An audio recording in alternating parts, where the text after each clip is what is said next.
La 21e édition de la Route des Arts s'est déroulée en formule intime et sur rendez-vous seulement du 10 juillet au 9 août dernier. De la chute à Oka, en passant par Mirabel, nous avons sillonné les routes de la région afin de vous faire découvrir les 15 artistes qui ont ouvert leurs portes aux visiteurs cette année.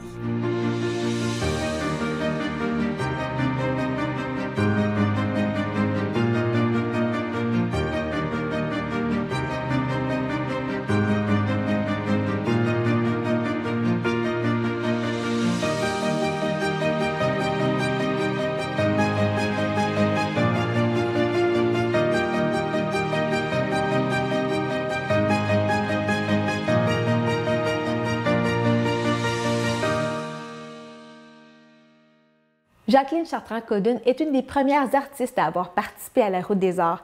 Elle utilise plusieurs médiums tout en respectant les caractéristiques de chacun.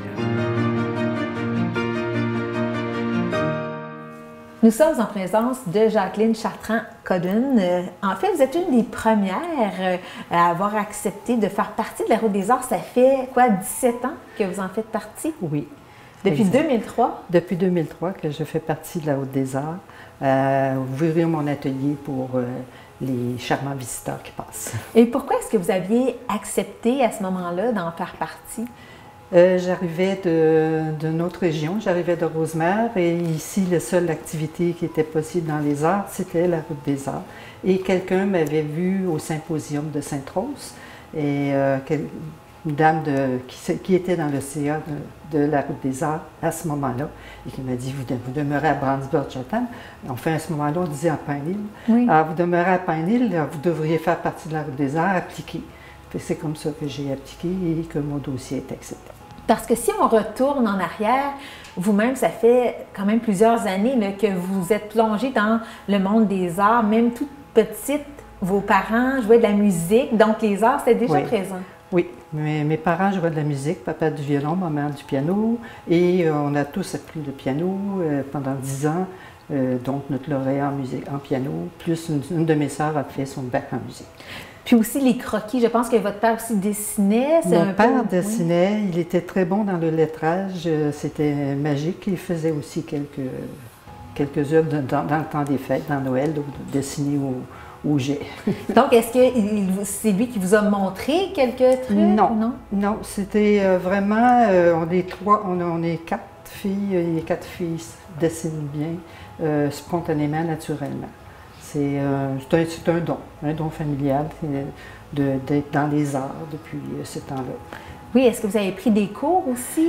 J'ai pris des formations. J'ai commencé par simplement des rencontres avec des artistes à l'huile. J'ai fait de l'huile pendant 2-3 ans. Ensuite, je suis allée faire des formations en aquarelle avec 3 professeurs différents.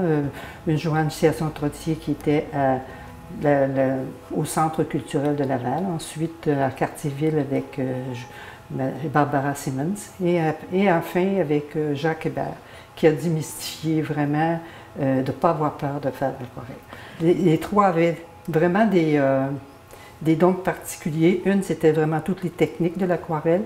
Et la deuxième, c'était vraiment toute la disposition dans un tableau qui me sert d'ailleurs dans n'importe quel médium que je fais. Et le troisième, c'était de ne pas avoir peur de faire de l'aquarelle. Bien, parce que ce qui est particulier dans votre cas et ce qui est fascinant, c'est que vous êtes une touche à tout. Vous utilisez plusieurs médiums, vous en avez nommé quelques-uns, donc on parle desquels exactement? J'ai fait de l'huile, j'ai fait de l'aquarelle, j'ai fait au-delà de 235 aquarelles, il m'en reste 7 à peu près. J'ai fait du 65 huiles, il m'en reste 4-5 personnels. Ensuite, j'ai fait de l'encre. Suite à l'aquarelle, de l'encre, c'est un peu un médium qui passe bien, ça, je m'en reste plus. J'ai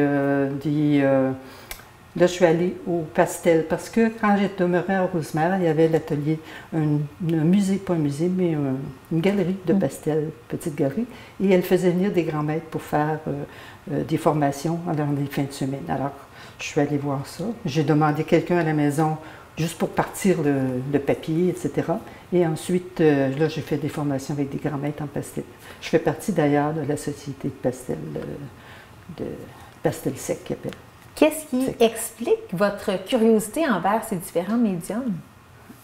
J'aime changer de sujet, j'aime changer le médium. Et il y a certains sujets que je me dis, ah, ça va être beau en aquarelle, ça va être beau en pastel. Et le fusain aussi. Le fusain, c'est comme si je façonnais, un petit peu comme si je faisais de la poterie. J'ai l'impression de façonner davantage. Et par le fusain, j'ai appris, j'ai approfondi vraiment de 3 dimensions, l'impact du plus foncé, du moins foncé, du clair-obscur. Ce que je transmets avec les couleurs, mais c'est toujours plus difficile avec les couleurs qu'avec le pastel. Est-ce qu'il y a... Pas le pastel, mais le fusain. Le fusain. Mais est-ce qu'il y a un médium que vous préférez? Non. J'ai laissé l'huile à cause de la senteur, qui m'incommodait beaucoup. Je peux en faire quand même encore, occasionnellement, mais j'ai laissé l'huile. Mais présentement, j'ai l'aquarelle, le pastel, le fusain. On dirait que le fusain et le pastel, ça va à peu près en même temps, mon goût. Et là, présentement, j'ai fait beaucoup présentement de pastel. Et là, présentement, je veux me retourner à l'aquarelle qui était un petit peu plus diffusant comme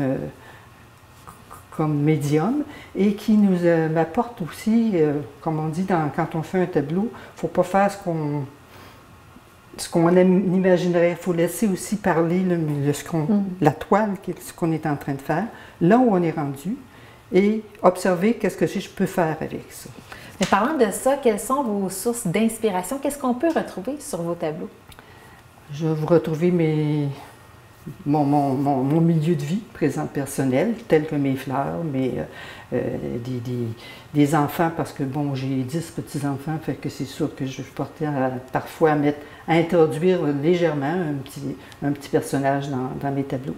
Mais c'est pas ce que je fais en principe. Je fais aussi des paysages dus à des photos de voyage parfois, mais parfois aussi le milieu local qui est très très beau. Et je fais aussi de l'imaginaire. Mais quand je dis je fais de l'imaginaire dans mon figuratif, c'est parce que moi j'imagine une œuvre, mais en fin de compte, je vais chercher des éléments que j'ai vus, que j'ai vécu en fait. Oui, oui, oui. Et puis, ça vous arrive d'aller, est-ce que vous vous promenez parfois dans le bois, puis là, vous revenez avec des images en tête, ça vous inspire? Ce que j'aime faire quand je vais dans le bois, c'est de redécouvrir des petites fleurs discrètes qui percent à travers, près d'une roche.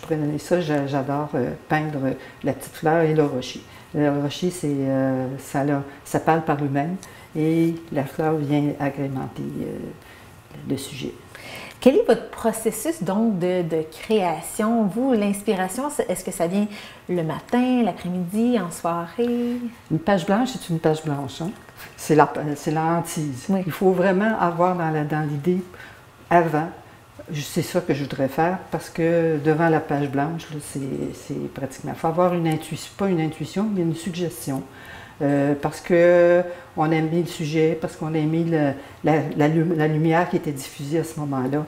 D'ailleurs, quand je fais à partir d'une photo, il faut que je me retrouve dans le moment, dans l'instant fugitif où je l'ai photographié, avec les couleurs qui étaient là et l'émotion que j'avais à ce moment-là. Et non pas une photo pour une photo. Ça vient souvent chercher, dans le fond, des émotions. Vous peignez avec votre intuition, l'instinct? Oui, l'intuition et quand je suis en train de peindre et que la toile a commencé et que je me concentre, il faut vraiment être centré et concentré et non pas avoir des problèmes à côté. C'est à ce moment-là, ça part tout seul, ça s'en vient tout seul. Tout sort, puis tu dis « Ah, j'ai fait ça ». On est même soi-même surpris de l'effet qu'on a réalisé à un moment donné. Est-ce que aussi vous êtes toujours satisfaite de ce que vous faites ou des fois il y a un tableau, vous le regardez, puis avec du recul, là, vous changeriez Parfois oui, mais je prends beaucoup de temps pour terminer un tableau. Je le laisse là, quand je reviens dans mon atelier, je le regarde de nouveau. Il serait beau là, ça serait beau un tel élément-là, telle force-là, telle faiblesse-là, parce qu'il faut que travailler à ce que le lecteur qui regarde, c'est comme prendre des pages de livre, regarde notre tableau, ses yeux restent sur le tableau. Et non pas qu'il y ait un élément qui l'invite à sortir du tableau pour aller voir l'autre tableau. Alors, il faut conserver la lecture du visiteur du lecteur sur notre tableau. Ce qui m'amène aussi à penser aux gens qui viennent vous visiter lors de la Route des Arts, le regard des autres. Qu'est-ce que ça vous amène sur votre propre travail ou votre propre passion en tant qu'artiste? Ça nous donne beaucoup de confiance. Ce que le visiteur nous apporte, parce qu'on a plein de commentaires, chaque artiste, sa force et ses faiblesses, mais moi, ma force, c'est que tout le monde part, c'est tellement doux, mon Dieu, qu'on relaxe chez toi, bon, parce que c'est ce que je donne d'ailleurs et ce que j'ai besoin d'être quand je fais un tableau. Donc, ça se traduit dans mes œuvres. Et l'ensemble de tous les visiteurs, je les remercie d'ailleurs, tous ces visiteurs qui sont passés jusque chez moi à Brandsburg-Chatham, secteur Pine-Île, prendre le temps de monter jusque chez moi et avoir leur avis et très souvent leur achat. C'est très valorisant et ça dit, bon, continue parce que c'est aimé. Oui, et cette année, c'est particulier en période de la COVID-19. Il y a moins de visiteurs cette année, je pense que c'est un peu partout, parce que le visiteur, il y a beaucoup de personnes encore qui sont craintifs par rapport à la COVID, et aussi se gênent, parce qu'ils se disent « Oh, je ne peux pas le déranger si je n'achète pas ». C'est pas ça le problème, c'est devrait, pareil, venir encourager l'ouverture des ateliers, venir encourager les artistes qui ont ouvert leur atelier, qui ont osé ouvrir leur atelier dans la situation présente. Faire plaisir aux visiteurs. Et les gens qui viennent, par contre, ce sont des gens qui sont vraiment très intéressés et qui parfois peuvent avoir un coup de cœur pour une de vos œuvres. Oui, d'ailleurs, j'ai pas eu beaucoup de visites, mais j'ai quand même une personne de Laval qui a eu un coup de cœur pour un fusain que j'ai fait. Et elle l'a réservé. Et après la Route des Arts, qu'est-ce que vous comptez faire? Est-ce que vous avez d'autres projets? Est-ce que vous travaillez présentement sur d'autres peintures, d'autres toiles? Un thème en tête, peut-être? Oui, je suis en train de faire je suis justement en train de faire une petite fleur avec des rochers. Et le rocher était, comme je le fais à l'aquarelle, le rocher est imaginaire.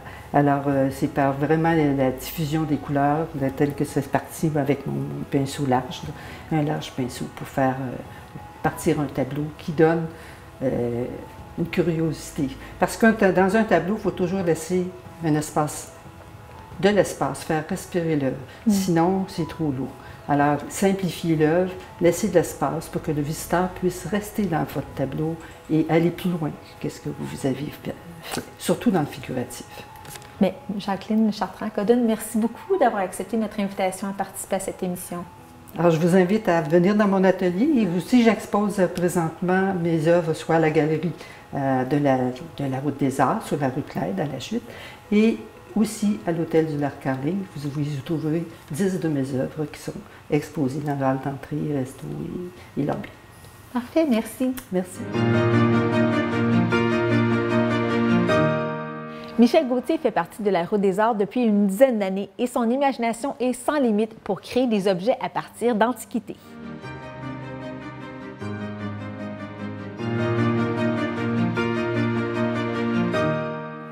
Nous sommes en compagnie de Michel Gauthier, artiste récupérateur de Brandsburg-Chatham. Je pense que tout le monde vous connaît dans la région, à tout le moins à Brandsburg-Chatham. Vous êtes natif du coin.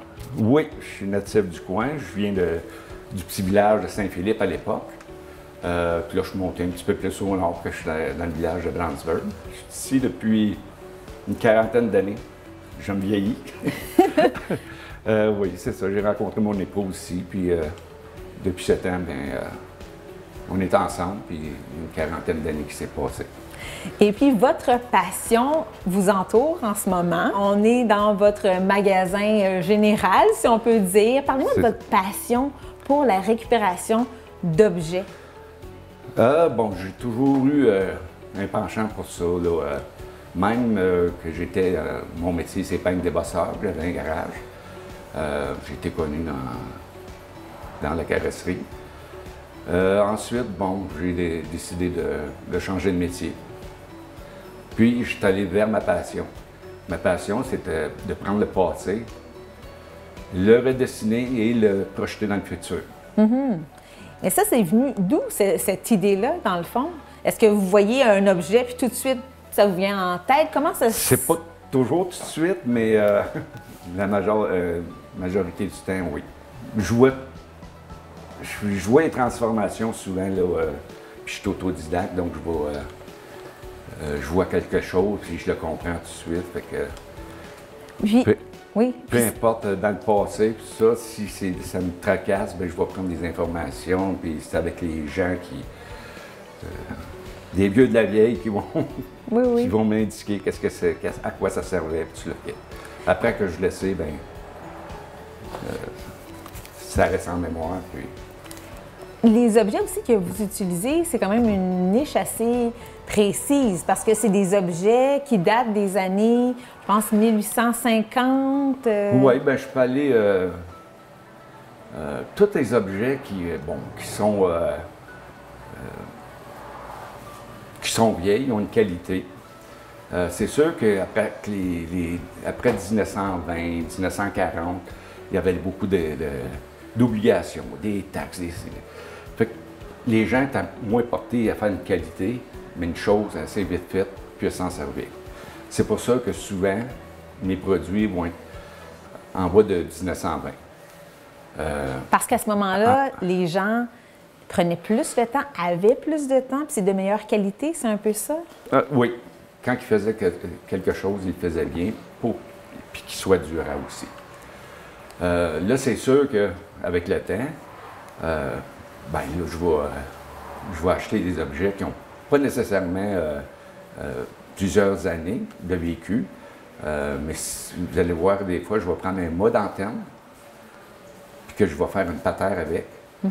Là, en ce moment, je suis en train de faire une bibliothèque. Tu as 2 mâts d'antenne, puis ça va être une bibliothèque. Mais tout ça, c'est fait de qualité, là. Autrement dit, c'est durable, ça va durer longtemps.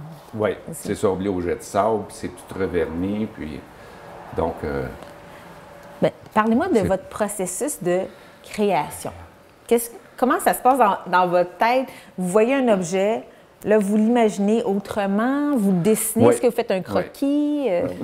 Non, le premier Don Quichotte, j'étais en train de travailler sur un autre objet.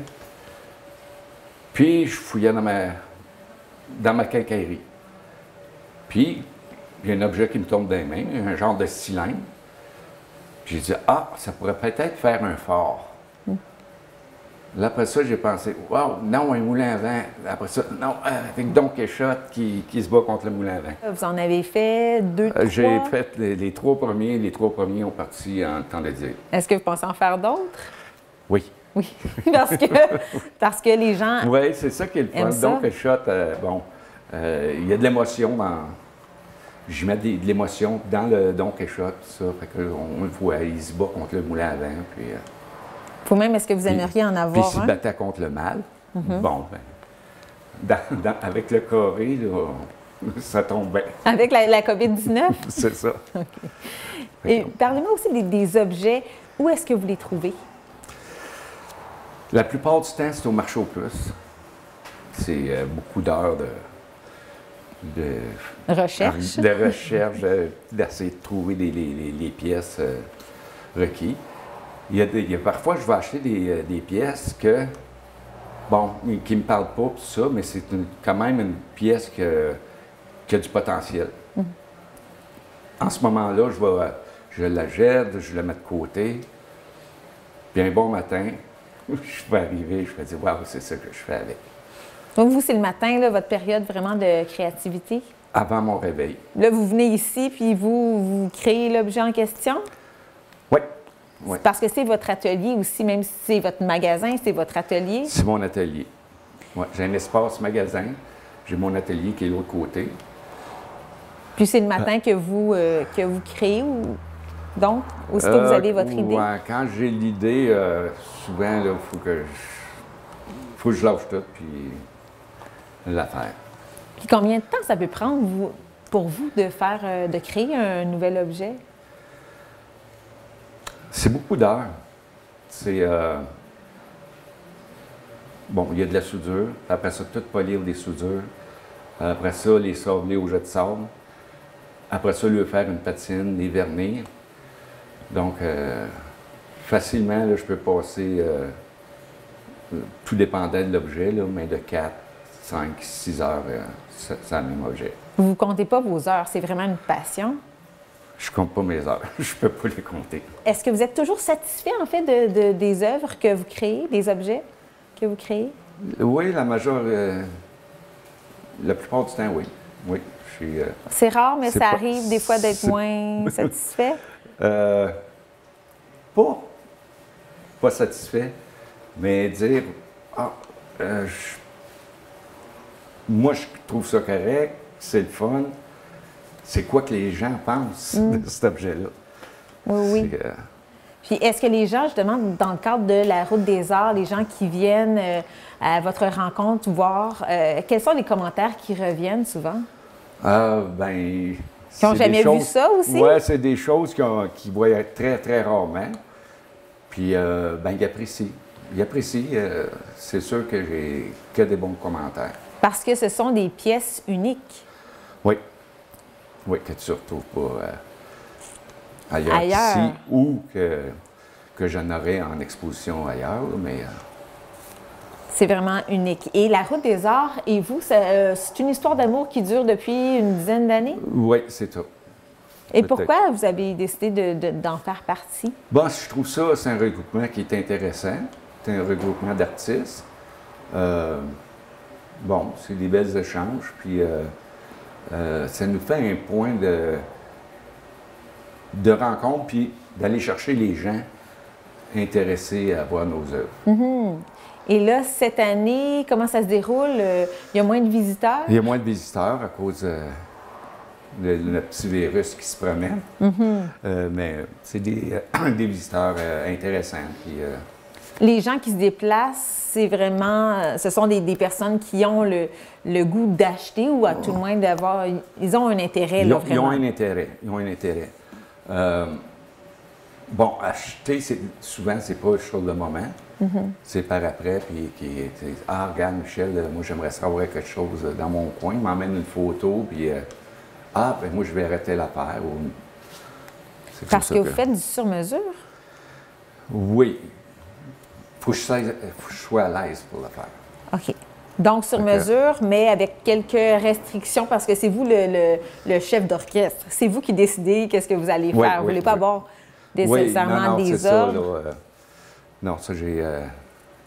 tu sais, je vais amener mes touches personnelles, puis le kit, là, mais... Et parle-moi aussi des objets donc qu'on peut retrouver. Vous faites de tout, là. J'essaie toujours de faire qui soient utiles aussi. Bon, c'est sûr que les bibelots que je fais, là, ça peut être des canards, des voiliers, Don Quichotte. OK, c'est toujours une place là, de mise en valeur d'une maison. Mais après ça, je vais faire des miroirs,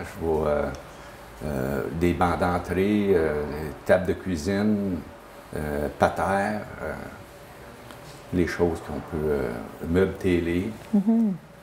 Fait que- Et qu'est-ce que vous recherchez aussi dans le bois? Je pense que pour vous, le bois a une grande importance parce que vous l'utilisez, c'est partout. De Là. plus que ça va, moins qu'il y a même de qualité dans le bois. OK.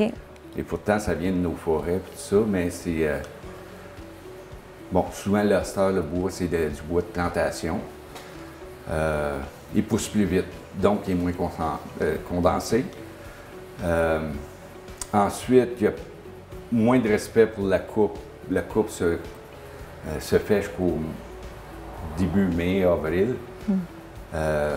Bon, la sève est rentrée dedans. Fait que là, il y a de la sève dans le bois, tout ça, qui est pas bon. C'est pour ça que je préfère toujours le bois qui a 100 ans de vécu que je le travaille. Et ça, Mais c'est du encore là, pin? c'est encore plus dur. Est-ce que c'est du Non, bois de je vais- grange, dans le fond? C'est Du ça? bois de grange, mais souvent, comme les petites tables, je vais les faire en pruche. En pruche. Des vieux madriers de pruche que, bon, c'est tout recoupé, puis après ça, c'est tout laminé. Qui fait là, ça fait une table qui est stable. Puis c'est du bois qui n'a pas de sel dedans. OK. Donc, est-ce que c'est de plus en plus difficile de trouver le bon bois que vous avez besoin pour Oui. créer vos œuvres, votre Oui. signature? Oui, c'est de plus en plus dur. Aujourd'hui, bon, les démolitions se font plus à la machinerie mécanique, puis c'est broyé. Puis... D'accord. Avant, on avait des démolisseurs, que je pouvais trouver des places. OK, Oui. j'ai démoli ça, puis je pouvais me prendre... je pouvais trouver le bois selon mes critères. Mais là, qu'est-ce qui s'en vient pour vous si on pense vers le futur, même si c'est difficile de trouver du bois, de trouver du matériel qui date des années 1850, 1900, vous allez continuer à faire ça pendant des années, vous pensez? J'aimerais bien ça jusqu'à l'âge de 100 ans. Non, mais c'est sûr que je vais peut-être changer un petit peu mes critères, que je vais être moins sévère. Mais il y a toujours possibilité de trouver. Je vais en Gaspésie, puis je vais ramasser ils appellent ça du bois flotté. Moi, j'appelle ça du bois de berge, mais là-bas, c'est du bois flotté. Souvent, je vais récupérer du bois flotté, là, puis avec il y a une patère en arrière de vous qui vient de ma tante. Ah, d'accord. Bien, Michel Gauthier, merci. On vous souhaite de crier jusqu'à l'âge de 100 ans. Merci beaucoup d'avoir accepté notre invitation. Merci beaucoup.